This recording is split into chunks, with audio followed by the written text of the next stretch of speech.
If your ancestors came through Ellis Island or anywhere else, there's a trail of records just waiting to be uncovered. In this video, I'll walk you step by step through how to trace your immigrant ancestors in U.S. records. We'll explore naturalization files, passenger lists, census clues, and more. All the tools that help you uncover when, how, and why your family came to America. So, if you've ever wondered exactly when your ancestors arrived or what name they used on the ship, stay tuned, because we're going to break it all down. Before diving into Ellis Island or ship lists, always begin with what you already know.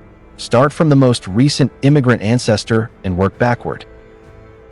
Gather details from family stories, birth and death certificates, obituaries, or U.S. Census records, especially where they list place of birth or year of arrival. Create a quick summary, their approximate birth year, the country they were born in, and where they later lived in the U.S. That little profile becomes your compass for searching, especially when you start hitting name variations or multiple people with the same surname. Next stop, naturalization records. These are gold mines for anyone tracing immigrant ancestors. Naturalization is the process of becoming a U.S. citizen, and the paperwork often tells you exactly where your ancestor came from and when they arrived. If your ancestor arrived before 1906, naturalizations were handled by local courts, so formats and details can vary widely. After 1906, the process was standardized by the federal government, which means the forms became much richer in detail, often listing the ship name, port of departure, and even a photograph in later years. You can search for these records in collections at the National Archives, NARA, FamilySearch.org, Ancestry.com, or MyHeritage, if you have access. Tip: look for both the Declaration of Intent, the first step towards citizenship, and the Petition for Naturalization. Together, they tell a story: when your ancestor arrived, their occupation, residence, and sometimes even their children's names. Once you have an arrival year or port from naturalization papers, jump to the passenger lists. These are the official ship manifests that recorded passengers entering the United States.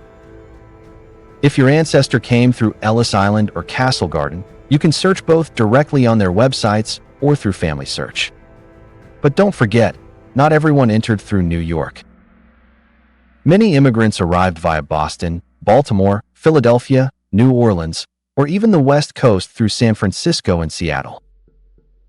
Ship manifests usually list name and age, occupation, last residence or hometown, name of a relative in the old country, and the person they were joining in America.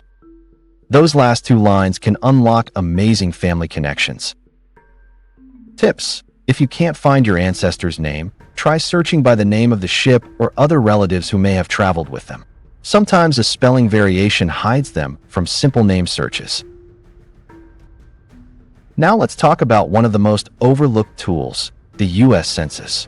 Starting in 1900, the census began asking immigrants about their year of arrival and citizenship status. For example, the columns might say, year of immigration, whether naturalized, alien, or PA for first papers.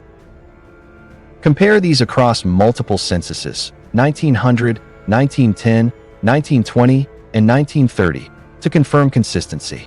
If you spot a range like immigrated 1892 in one census and 1894 in another, that gives you a window to narrow down your passenger search. The real breakthrough happens when you link these records together. Your ancestor's declaration might list their ship and arrival port.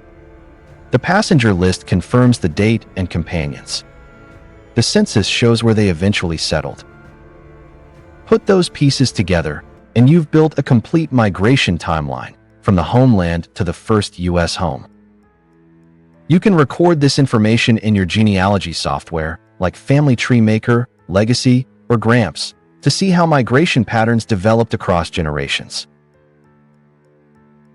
Before we wrap up, here's one of the biggest challenges: name changes.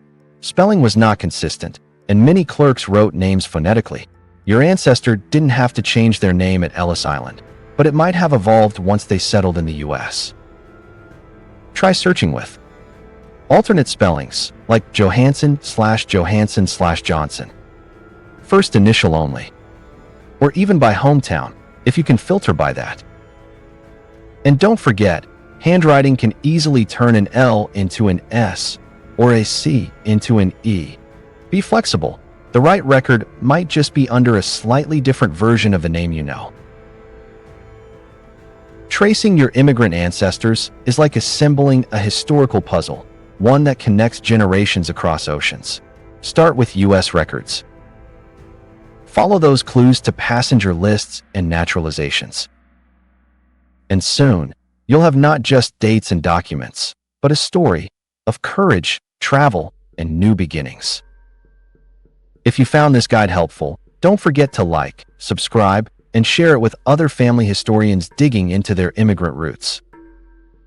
And in the comments, let me know, where did your immigrant ancestors come from?